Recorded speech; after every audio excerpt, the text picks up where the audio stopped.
말씀을 듣고 그 말씀이 우리의 양식되어 우리가 하나님 앞에 더욱더 참된 믿음으로 살아가기 원합니다. 아멘. 우리에게 참된 믿음을 부어 주시옵시고 아멘. 언제나 하나님의 뜻 앞에 그 뜻을 기쁨으로 즐거움으로 감사함으로 따라갈 수 있도록 우리의 심령을 새롭게 하여 주시옵소서. 아멘. 그래서 이 시간에도 하나님이 이 예배를 통하여서 하나님 아버지를 찾는 모든 자에게 주시고자 하시는 그 풍성하신 은혜를 우리에게 가득하게 아버지 부어 역사하여 주시옵소서.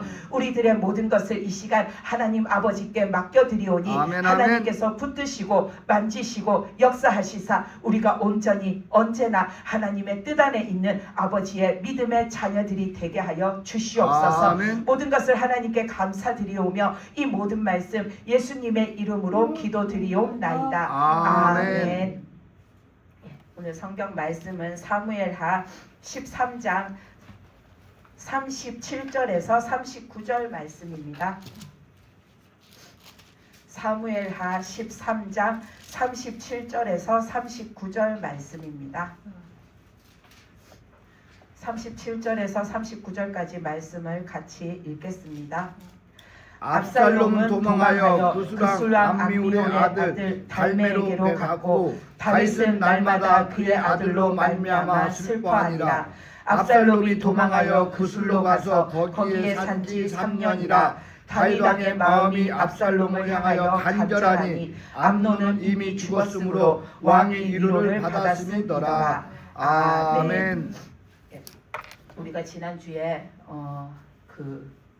암논이 그 압살롬의 여동생이 다말을 이렇게 강간한 것으로 인하여 가지고 압살롬이 이렇게 한마디로 복수의 칼날을 갈다가 결국에는 그 기회가 왔을 때에 자신의 형제인데도 불구하고 암논을 이렇게 살해했잖아요. 우리가 그것을 통하여서 사람의 그 악함으로 인하여서 우리가 하나님 앞에 얼마나 큰 죄를 짓고 사는지를 보았는데 오늘 말씀에서 보면은 그 압살롬이 그 암논을 죽이고 나서는 겁이 나가지고 도망을 쳤잖아요. 그 나라에 그대로 있다가는 자기 형제를 죽였으니까 왕인 자기 아버지인 다윗 왕 앞에서도 자기가 살아남지 못할 것 같고 그 나라의 법도 하나님의 법 앞에 또 백성 앞에서도 자기가 살 수 없을 것 같으니까 그가 도망을 쳤어요. 근데 오늘 말씀에서 보면 도망을 가가지고 그가 그 술에 가서 몇 년을 사냐면 3년이라는 세월을 살아요. 근데 그 3년이라는 세월 동안에 오늘 우리가 읽은 말씀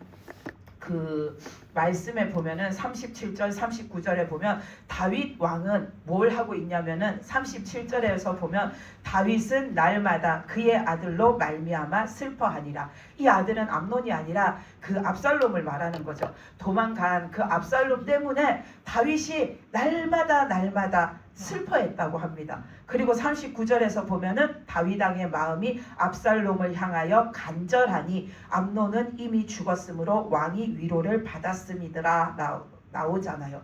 이 압살롬이 형제를 죽인 그 살인의 죄는 이유를 불문하고 내 여동생이 이런 억울한 일을 당했기 때문에 내가 가만히 있을 수가 없어서 이런 일을 할 수밖에 없었다고 자기가 아무리 주장한다 할지라도 엄연한 하나님 앞에서는 크나큰 죄를 지은 거잖아요.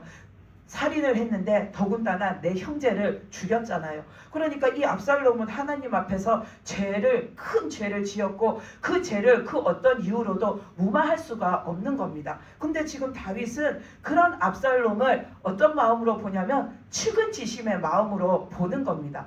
아이고 불쌍한 내 아들, 안타까운 내 아들, 가여운 내 아들, 그곳에 가가지고 얼마나 힘들까, 얼마나 슬플까, 얼마나 괴로울까, 얼마나 고통을 겪을까. 그러니까 암논은 이미 죽었고 그 죽은 왕자를 위해서는 신하들이며 백성들이며 숱한 자들이 얼마나 다윗 왕을 위로하고 그를 기렸겠어요. 그러니까 다윗이 그 3년이라는 시간 동안에 그 암논의 죽음에 대해서는 그래도 어느 정도 위로를 이렇게 받고 그것이 좀 진정이 되어 가는데 그 다른 곳에 가가지고 자기 나라로 돌아오지도 못하고 3년을 거기에서 머물고 있는 압살롬을 생각할 때에 다윗의 마음이 너무나도 아프다라는 겁니다. 그 아들이 너무나도 안쓰러워 가지고 다윗이 지금 마음이 안타깝고 그 마음이 아프다라는 겁니다. 근데 다윗은 하나님 앞에서 압살롬이 아무리 자기 아들일지라도 이런 마음으로 그를 바라보고 있으면 안 되는 거죠. 압살롬은 분명히 하나님 앞에 죄를 지었어요. 우리는 죄를 지었으면 이유를 막론하고 하나님 앞에 첫째는 우리가 용서함을 받아야 돼요. 회개하고 하나님의 용서를 구해서 하나님의 용서를 받아야 돼요. 그리고 내가 인간적으로 우리는 사회의 규범, 법이 있잖아요. 사람이 살인죄를 지었으면 그에 마땅한 처벌, 벌을 받아야 되잖아요. 근데 우리가 살인죄를 지었다고 해서 무조건 사형을 시키는 게 아니라 그 사람이 살인을 저지른 그 이유가 정말 어쩔 수 없이 그런 일이 생겼다든지 아니면 정말로 그 사람이 살인을 하기까지 엄청나게 억울한 일을 당해서 정상 참작이라는 것이 만약에 되면은 그 사람을 지금도 우리가 살인을 했을 때 사형이라는 죄에서 무기징역으로 떨어지고 또 어떤 경우에는 뭐 몇십 년의 징역을 사는 걸로 이렇게 형을 감해줄 때도 있잖아요. 경우에 따라서. 그렇지만 내가 죄를 지었으면 반드시 그 죄에 대한 벌을 받아요. 그러니까 이 압살롬도 지금 하나님 앞에서도 죄를 지었기 때문에 회개하고 하나님의 용서함을 구해야 되고 이 사람이 더군다나 한 나라의 왕자잖아요. 그러니까 더욱더 백성들 앞에서 본을 보여야 돼요. 그러니까 자기가 지은 그 죄에 대한 그 벌을 이 사람은 달게 받아야 되는데 압살롬은 지금 그것을 하지 않아요. 하나님 앞에서도 회개하지 않고 자신이 마땅히 치러야 할 죄값도 치르지 않고 그런데 심지어 다윗 왕은 그것에 대해서 3년 동안 자기 아들에게 아무런 조치도 취하지 않고 있어요. 그냥 그가 거기에 떠나가서 지금 지내고 있는데 다윗은 그를 잡아오라고도 하지 않고 불러오라고도 하지 않고 내가 그 아들을 어떻게 하겠다라고도 하지 않고 하나님 앞에 이 일을 어떻게 해야 합니까? 라고 묻지도 않고 다윗은 아무 조치도 취하지 않아요. 그러니까 우리가 다윗 왕이 참 하나님 앞에 믿음이 신실한 사람으로 알고 있는데 그도 우리가 아브라함도 보면 믿음의 조상이지만 하나님 앞에 잘못하는 것들이 있었잖아요. 다윗도 사람이기 때문에 하나님 앞에 온전치 못한 거죠. 그러니까 우리는 이런 모습을 보면서 우리가 진짜 하나님 앞에 항상 하나님의 뜻과 말씀이 중심이 되어야지 우리가 올바른 믿음의 삶을 사는구나. 아멘. 내 믿음이 곁길로 벗어나지를 않는구나. 우리가 인간적으로 볼 때는 이 아들이 그럴만해. 자기 누이 동생이 그런 짓을 당했는데 어떤 오빠가 그 눈이 안 뒤집혀지고 어떤 오빠가 가만히 그것을 있겠어. 막 여기에서 그 분노가 끌어오를 텐데 내 동생을 향해서 복수를 해주는 게 당연하지. 우리가 사람의 생각으로 그렇게 그 사람의 상황을 우리가 타당하다라고 할지라도 그는 분명히 죄를 지은 건데 다윗은 지금 자기 아들에 대해 가지고서는 측은지심의 마음을 갖고 있는 거예요. 근데 우리가 다윗왕 하면은 제일 많이 떠오르는 게 사울왕하고의 관계잖아요. 근데 그 사울왕도 다윗을 그렇게 죽이려고 그렇게 쫓아다닐 때에 다윗은 아무 잘못이 없었어요. 압살롬은 자기의 그 분노를 다스리지 못해서 형제를 죽이는 분명한 죄를 지었지만 다윗은 그야말로 진짜 억울하게 도망을 다녔는데 그럼에도 불구하고 사울왕을 저지하고 사울왕을 이렇게 자기가 베어버릴 기회가 있었지만 다윗은 그러자라고 하는 자기 부하들까지도 진정시키면서 우리가 하나님 앞에서 그러면 안 된다라고 말했던 사람이잖아요. 우리가 그 죄를 심판하고 다스리면 안 된다. 그 권한, 그것은 그 주권은 하나님께 있기 때문에 우리는 우리의 처지를 하나님 앞에 말씀드리고 우리의 상황을 하나님 앞에 고하고 도움을 구할 것이 있으면 하나님 앞에 도와달라 그러고 억울한 일이 있으면 하나님 앞에 풀어달라 그러고 내가 저 사람 때문에 고통받으면 하나님께 이 일을 해결해 달라고 하나님께 맡겨드리고 우리가 기도하고 하나님을 의지하는 것이고 하나님 뜻을 따라가는 거지 우리가 그것을 심판하는 자가 되면 안 된다고. 다윗이 그래서 사울 왕을 이길 수 있는 기회가 있었지만 다윗은 그런 행동을 하지 않았던 사람이에요. 근데 지금 오늘 말씀에서 보면은 자기 아들의 일 앞에서 다윗이 어찌 보면 제대로 이렇게 마땅히 해야 할 분별력 있는 행동을 제대로 못하고 있는 거죠. 그러니까 우리들도 인정에 매이고 이 사람은 내 아들이라서 이 사람은 내 부모라서 이 사람은 내 친척이라서 이 사람은 내가 가장 소중히 여기는 내 친구라서 우리가 그런 데에 자꾸 매여서 내 마음이 인정에 매여서 그 사람을 봐주기만 하고 끌어안기만 하고 그 사람을 이렇게 뭘 하든지 간에 그래 저 사람은 그럴만해. 자꾸만 우리가 그러면 우리는 하나님의 뜻 앞에 중심을 잡고 살 수가 없는 겁니다. 이 사람이 비록 내 아들일지라도 이 사람에 대해서 옳고 그름을 분별하고 그에게 마땅히 옳은 것을 가르치는 기준은 어디에 있냐면 인정이 아니라 하나님의 뜻, 하나님의 말씀에 있는 겁니다. 아멘. 그러니까 하나님 말씀이 우리에게는 법이 되고 하나님 말씀이 우리 행동의 지침과 기준이 되어가지고 우리는 하나님 말씀대로 행하는 자가 돼야 되는 거죠. 아멘. 그러니까 다윗은 지금 어떻게 해야 되냐면 3년이라는 세월을 이렇게 있는 것이 아니라 압살롬이 그런 일을 저지르고 도망갔을 때에 밑에 사람들을 보내가지고 그 압살롬을 데리고 와야 되는 거죠.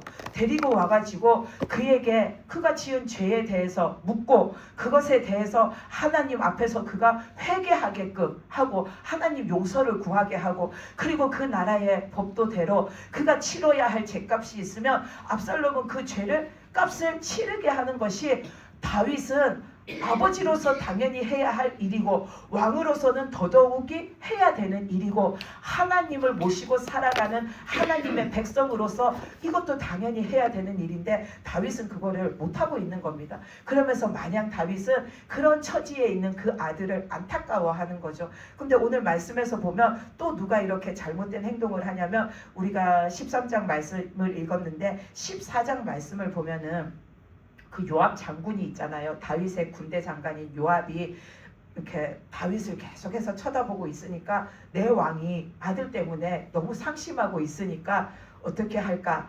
저 아들을 데리고 오고 싶은 게 왕의 마음인 것 같은데 그런데 그런 죄를 저지른 아들을 갖다가 무턱대고 데리고 와서 그냥 아무 일 없듯이 그냥 내 아들로 왕자로 이렇게 살게 할 수 없으니까 왕이 부르지도 못하고 이러지도 못하고 저러지도 못하는데 어떻게 할까? 그렇게 하다가 요압이 한 가지 이렇게 방법 생각을 이렇게 해내가지고 뭘 하냐면은 왕이 그 아들을 데려올 수밖에 없는 데리고 오라고 말할 수밖에 없는 상황을 만드는 거죠. 그래서 요압이 어떤 한 여인을 불러다가 내가 너한테 어떤 일을 하나 시킬 건데 너는 내가 시킨 대로 다윗 왕 앞에 나가서 이 일을 좀 해라 하고서는 그 여인한테 무슨 일을 시키냐면 너는 왕 앞에 나가가지고 나는 남편이 죽고 없는 과부라고 말해라. 근데 나한테 두 아들이 있는데 그 두 아들이 어느 날 자기네들끼리 어떤 문제가 있어가지고 서로 티격태격 싸우다가 그 싸움이 격해졌는데 옆에서 그 형제끼리 싸우는 거를 봤으면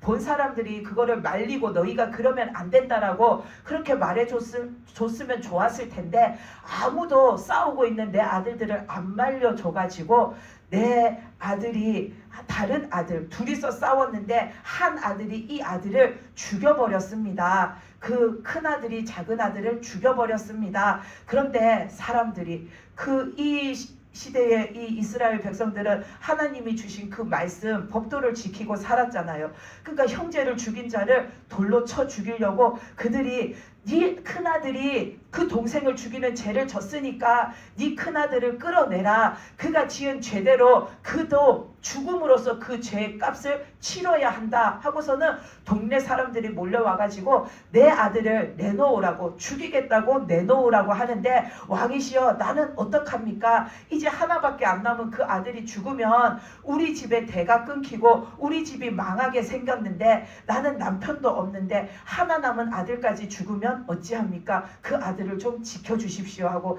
이 여자한테 그렇게 왕 앞에 아뢰라고 요압이 시킨 거예요. 그러니까 이 여자가 나가서 다윗 왕 앞에서 그렇게 말을 했어요. 내가 지금 너무나도 다급하고 억울하고 진짜 그런 공경 속에 있다고. 그런데 그 말을 들을 때에 다윗도 지금 똑같은 처지에 있는데 다윗은 지금 엄격하고 엄중한 게 아니라 그 압살롬 때문에 마음이 지금 근심 걱정이 가득하잖아요. 근데 그 말을 들으니까 자기 아들들이라고 똑같은 거예요. 그러니까는 다윗 왕이 그 말을 들으면서 이 여자가 참 억울하고 이 여자가 참 그 아들 때문에 지금 마음이 찢어지게 아프겠구나. 자기의 감정에 이입시키게 되는 거죠. 그러니까는 그 여자한테 걱정하지 마라. 내가 그 사람들의 손에서 네 아들을 지켜줄게. 아무도 네 아들의 머리털 하나도 손대지 못하도록 내가 지켜줄게. 그러면서 다윗이 이 여자의 편을 들어주는 겁니다. 그러면서 그 아들, 이 여자가 말한 그 아들 네 이렇게 진짜로 그 사람들한테 그런 일을 당하는 게 무슨 해코지를 당하는 것처럼 다윗 왕이 그 아들을 지켜내어 준다라고 말하니까 이 여자가 그 말 끝에 나중에 다윗 왕한테 뭐라고 하냐면 왕이시여 지금 나에 대한 이 이야기도 들어주셨는데 내가 왕에게 한 가지 더 말씀드려도 되겠습니까? 하니까 다윗이 말해봐라 그랬어요. 그러니까는 이 여자가 뭘 얘기하냐면은 왕이 지금 그런 일을 겪고 있는 나를 불쌍히 여기고 내 아들을 안타깝게 여겨서 살려주고 지켜주신다 하셨는데 왜 그러면 왕은 지금 내 아들을 죽이겠다고 하는 사람들하고 똑같이 그렇게 왕은 지금 당신 아들 그 압살롬에게 그런 식으로 지금 대하고 계십니까? 거기에 대해서 이 여자가 이제는 말을 하는 거예요. 그러면서 다윗 왕한테 뭐라고 하냐면은 14장 12절 말씀에 보면은 여인이 이르되 청하건대 당신의 여종을 용납하여 한 말씀을 내 주 왕께 여쭙게 하옵소서 하니 그가 이르되 말하라 하니라. 여인이 이르되 그러면 어찌하여 왕께서 하나님의 백성에게 대하여 이 같은 생각을 하셨나이까? 이 말씀을 하심으로 왕께서 죄 있는 사람같이 되심은 그 내쫓긴 자를 왕께서 집으로 돌아오게 하지 아니하심이니이다 라고 말합니다. 이 말이 압살롬을 지금 얘기하고 있는 겁니다. 왕도 지금 내 아들을 죽이겠다 하는 그 사람들하고 똑같이 왜 그 압살롬이 지금 거기 외지에 나가가지고 3년 동안이나 떠돌면서 이 자기 집으로 돌아오지도 못하고 있는데 왕은 왜 그 아들을 그렇게 고생 가운데 내버려 두십니까? 왜 왕은 그렇게 행하십니까? 라고 이 여자가 말하는 거죠. 그래서 내쫓긴 자를 왕은 왜 집으로 돌아오게 안 하십니까? 하고 이 여자가 말하는 겁니다. 그러면서 14절 말씀에서 이 여자가 뭐라고 하냐면 우리는 필경 죽으리니 땅에 쏟아진 물을 다시 담지 못한 같을 것이오나 하나님은 생명을 빼앗지 아니하시고 방책을 베푸사 내쫓긴 자가 하나님께 버린 자가 되지 아니하게 하시나이다 라고 말합니다. 우리가 언뜻 이 말씀을 보면 옳은 말인 것 같아요. 하나님은 사람의 생명 뺏는 거를 싫어하시고 그래서 사람을 살리기 원하시고 내쫓긴 자도 하나님께서는 버리지 아니하시고 다 부르시는 하나님이라고 하니까 이 말씀이 맞는 것 같지만 오늘 우리가 지금 보고 있는 이 말씀의 상황에는 맞지 않아요. 왜 맞지 않냐? 이 여자가 하는 말은 뭐냐면 하나님도 사람의 생명을 소중하게 여기기 때문에 사람을 안 죽이신다라는 거예요. 그래서 하나님은 사람을 안 죽이려고 그 사람을 오직 살리시려고 방법을 베푸시고 내쫓긴 자, 죄를 짓고 내쫓긴 자도 하나님은 버리지도 죽이지도 않으시고 그 사람을 다시 오게 하는 하나님이시라는 거예요. 근데 어찌하여 왕은 당신 아들이 그렇게 쫓겨나갔는데 왜 그 아들을 돌아오게 안 하느냐 하는 거예요. 근데 이 여자가 한 말에 하나님은 무조건 생명을 안 뺏으시고 무조건 살리시는 하나님은 아니시잖아요. 하나님은 우리가 죄를 짓고 또 지은 자는 버리세요. 우리가 성경 말씀에도 버림받는 자들을 얼마나 숱하게 많이 봐요. 그 자들을 하나님이 회개하라. 너는 이런 잘못을 저지른 것을 회개하라. 돌이키라. 나를 찾으라. 하나님은 얼마나 숱하게 말씀하세요. 그래서 말씀에 하나님은 오래 참으신다고 하셨잖아요. 오래 참으시면서 우리에게 기회를 주시고 우리에게 생명의 은혜를 주시려고 하시지만 끝끝내 회개하지 않는 자도 하나님은 무조건 살리시는 하나님은 아니십니다. 끝끝내 회개하지 않는 자는 하나님께서 끝내는 버리시는 겁니다. 그러니까 이 여자가 한 말이 다 옳은 것은 아닙니다. 하나님은 무턱대고 사람을 무조건 살리시려고 방법을 베푸시는 하나님이 아니십니다. 하나님이 우리를 살리시는 것은 우리가 회개할 때 진심으로 간절히 온전히 회개할 때 하나님께서는 우리를 용서해 주시고 은혜를 베풀어 주셔서 다시 살 기회를 주시는 겁니다. 근데 그렇게 하지 않는 자에게도 하나님이 무조건 너는 귀한 생명이니까 살아라 하고서는 내버려 두시지 않으십니다. 결국은 그 사람은 하나님 앞에 심판받는 거죠.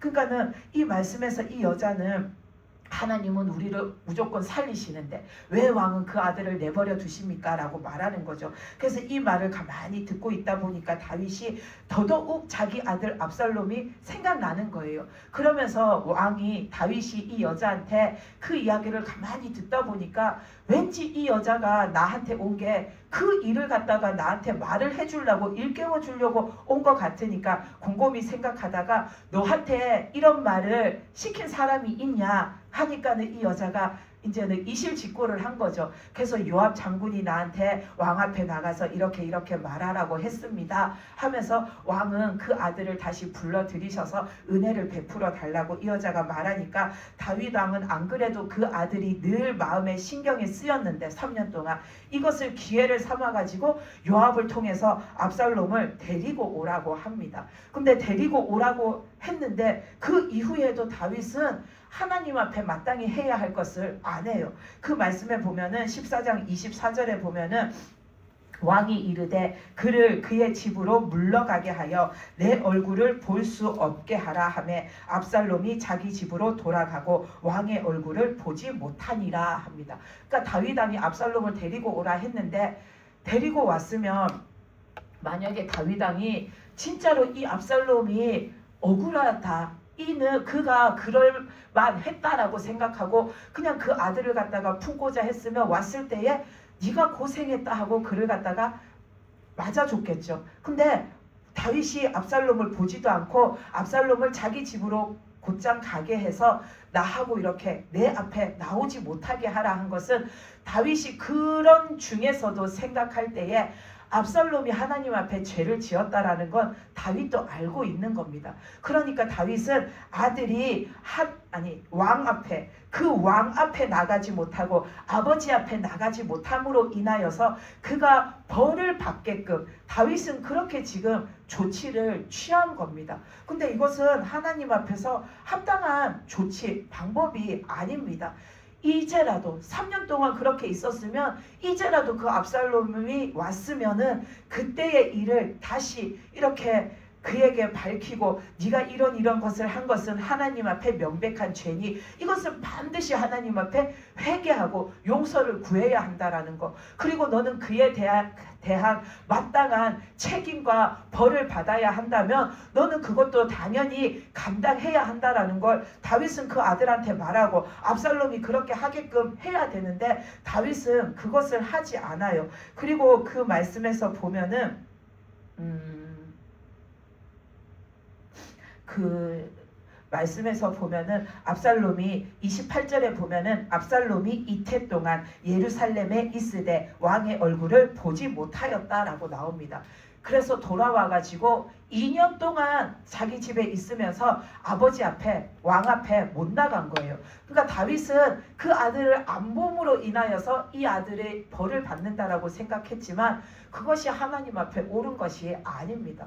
이 압살롬은 그 2년 동안 아버지가 내 앞에도 못 나오게 하고 나를 부르지도 찾지도 않을 때에 내가 진짜 이렇게 큰 죄를 지어서 우리 아버지가 마음이 저렇게 되셨구나 그거를 깨달은 게 아니라 이 압살롬은 전혀 회개하지도 뉘우치지도 반성하지도 않아요. 그 뒤에 말씀을 보면은 14장 끝까지의 말씀을 보면 압살롬이 무슨 일을 하냐면은 자기가 돌아와서 2년 동안을 있었는데 아버지가 자기를 부르지도 찾지도 만나주지도 않는 거예요. 그랬을 때에 자기가 아무리 내 동생이 겪은 억울한 일 때문에 내가 그랬어 라고 할지라도 내가 형제를 죽였잖아요. 그러면은 5년이라는 시간 동안에 자기가 무슨 죄를 저질렀는지를 깨달아야 마땅한데 이 압살롬은 그러지를 않아요. 그러면서 내가 돌아온 지 2년이나 됐는데 어찌하여 아버지는 나를 보지도 찾지도 않냐. 여기에 대해서 그는 원망하는 거죠.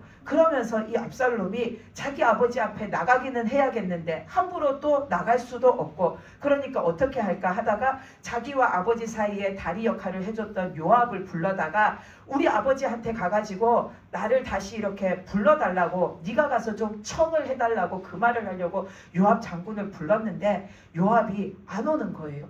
한 번 부르고 두 번 부르고 안 오는 거예요. 그러니까는 이 압살롬이 무슨 일을 했냐면은 자기 밑에 시종들을 시켜가지고 요압 장군의 밭에 불을 놓아가지고 불을 질러가지고 밭을 태워버리는 일을 합니다. 아무리 자기가 불러서 그 사람이 안 왔다 할지라도 이런 짓을 저질러요. 우리가 이런 걸 봤을 때 이 사람의 인간성이 옳다라고 할 수 없잖아요. 압살롬은 전혀 하나님 앞에서 자신이 한 일에 대한 반성하는 것이 하나도 없는 겁니다. 그래서 그 밭을 갖다가 불 태우니까는 요압이 그제서야 압살롬한테 가니까 압살롬이 한테 가서 왜 너는 내 밭을 갖다가 그렇게 불을 질렀냐라고 하니까 내가 너를 불렀는데 네가 안 와서 내가 불을 질렀다고, 불 지르면은 네가 올까 해서 불을 질렀다라고 하는 겁니다. 얼마나 어이없는 말입니까? 근데 그러면서 압살롬이 뭐라고 하냐면 너는 우리 아버지 왕 앞에 나가가지고 나를 부르라고 말하라고 하면서 32절 말씀에서 보면은 뭐라고 하냐면 압살롬이 요압에게 대답하되 내가 일찍이 사람을 내게 보내 너를 이리로 오라고 청한 것은 내가 너를 왕께 보내 아뢰게 하기를 어찌하여 내가 그 술에서 돌아오게 되었나이까 이때까지 거기에 있는 것이 내게 나았으리다 하려 함이로라. 이제는 내가 나로 하여금 왕의 얼굴을 볼 수 있게 하라. 내가 만일 죄가 있으면 왕이 나를 죽이시는 것이 옳으니라 하는지라. 이렇게 압살롬이 말하는 겁니다. 아버지가 나를 불러다 놓고 이렇게 천대할 거면 뭐 하려고 부르셨나? 그냥 나 거기에 있게끔 하시지 왜 불러다 놓고 나를 갖다가 천대시 하냐? 이 말인 겁니다. 그러면서 너는 가서 우리 아버지한테 나를 갖다가 다시 부르고 예전처럼 나를 그렇게 대우하면서 예전처럼 그렇게 지내게 살게 그렇게 하라고 말하는 겁니다. 그러니까 이 압살롬은 전혀 자신의 잘못에 대해서 뉘우치는 것이 하나도 없습니다. 근데 그 뒤에 말씀에 보면 14장 33절 말씀에 보면 요압이 가서 그 말을 그대로 다윗왕한테 전해요. 그랬을 때에 다윗이 어떤 반응을 보였냐 하면은 왕이 압살롬을 부르니 그가 왕께 나아가 그 앞에서 얼굴을 땅에 대어 그에게 절하매 왕이 압살롬과 입을 맞추니라. 이거는 자기 아들과 화해하는 그것을 이렇게 표현한 겁니다. 내 아들을 지금 맞이한 겁니다. 어떻게 자기 아들을 맞이해요? 여전히 하나님 앞에 죄를 지었는데도 회개하지 않고 깨닫지 않고 자기 죄를 뉘우치지 않고 여전히 자기는 잘못한 것이 없다. 나는 죄인이 아니다. 근데 왜 아버지는 나를 그렇게 대하느냐 하고 있는 이 아들을 다윗은 그냥 맞이해주고 이 일이 여기에서 끝나버려요. 잘잘못을 가리지 않고 하나님 앞에 묻고 아뢰고 하나님의 뜻을 구하지 않고 그냥 이것으로 끝나버려요. 그러니까 끝까지 뉘우치지 않은 압살롬이 결국에는 뭘 해요? 반역을 일으켜가지고 자기가 그 이스라엘의 왕이 되려고 하잖아요. 그래서 나중에 다윗이 왕궁에서 도망가잖아요. 자기 아들을 피해서 도망가잖아요. 그러니까 우리가 오늘 이 말씀을 보면서 우리가 하나님 말씀 앞에 내가 딱 정직하게 온전하게 서 있지 않으면 우리는 자꾸만 하나님의 뜻에서 비껴나가가지고 잘못된 것을 생각하고 잘못된 선택을 하고 잘못된 길로 살아가게 되는 겁니다. 내 아들이라서 나의 누구라서 우리가 거기에 인간적인 마음으로 이끌리는 것이 아니라 하나님의 뜻은 무엇을 말하시나 하나님은 뭘 하라고 하시나 어떻게 하라고 하시나 우리는 그거를 알고 그대로 행해야 되는 겁니다. 그것이 비정한 것이 아니라 하나님의 뜻대로 사는 것이고 결국에는 그것이 하나님 앞에서 우리의 영혼이 잘 되는 길입니다. 지금 다윗이 이렇게 한 것으로 인하여서 다윗도 자기에게 좋지 않았고 이 압살롬은 더더욱이 하나님 앞에 결국에는 멸망받을 길로만 계속해서 가잖아요. 그거를 하나님 앞에 고침받고 다시 돌이켜 회복할 기회를 찾지 못하고 멸망받을 길로 가잖아요. 근데 다윗이 이 일을 처음부터 딱 잡아가지고 하나님 내 아들이 지금 자기 형제를 죽이는 이런 일이 생겼습니다. 근데 이런 일이 생긴 배경에는 이런 일들이 있었습니다. 하나님 이 일을 어찌 해야 합니까? 다윗이 지금껏 그렇게 살아왔던 것처럼 하나님께 기도하면서 하나님의 뜻을 구하고 아뢰고 묻고 그 주신 말씀에 따라서 하나님 뜻대로 행했더라면은 다윗도 하나님 앞에 올바르게 갔을 것이고 압살롬도 그것을 통하여서 자신의 잘못을 깨닫고 하나님 앞에 비록 자기가 억울한 심정으로 했을지라도 내가 그것이 분명 하나님 앞에서 죄구나라는 걸 깨닫고 회개하고 돌이켜서 압살롬이 하나님 앞에 다시 살 기회를 얻었더라면 모든 사람이 하나님 앞에 회복되어 다시 살 길을 찾는 거죠. 그러니까 우리는 하나님 뜻대로 모든 것을 행하는 것이 비정한 것이 아니라 참된 거고 모든 자가 사는 길인 겁니다. 아멘. 근데 우리는 자꾸만 인정에 매이고 내 생각에 매여가지고 자꾸 거기에 끌려가니까 하나님의 뜻에 벗어나가지고 나도 잘못 행하고 이 잘못한 자는 더 잘못한 길로 가게끔 만드는 삶을 우리가 사는 거죠. 그래서 우리가 오늘 이 말씀을 보면서 우리는 하나님 앞에 참된 믿음으로 서 있어야 된다. 근데 참된 믿음으로 사는 게 뭐냐? 하나님의 뜻을 구하고 그 뜻대로 살기를 다하는 것. 그것이 우리의 본분이고 우리가 살 길입니다. 아멘. 하나님께서는 우리가 무언가를 잘못했을 때에 벌하시려고 하시는데 그 벌하시려는 뜻을 언제 거두시냐면 우리가 진정으로 뉘우치고 회개할 때 거두어 주십니다. 그리고 다시 돌이켜 주시고 우리가 다시 하나님 앞에 다시 살게 하시고 하나님의 뜻 가운데서 우리가 참된 믿음으로 살아가도록 우리를 다시 하나님께서 이끌어 주십니다. 근데 내가 끝까지 회개하지 않으면 압살롬처럼 내 죄를 깨닫지 못하면은 그리고 다윗처럼 한순간에 내 판단이 인간적인 것에 매여서 내 판단이 오류를 범하게 되면 우리는 하나님 앞에서 용서함을 받을 수가 없는 겁니다. 그래서 우리가 늘 하나님 뜻을 구하고 그 뜻에 우리가 정확하게 또 정직하게 서서 우리가 뜻대로 살아가는 하나님 뜻대로 살아가는 저와 여러분의 믿음이 되시기 바랍니다. 아멘.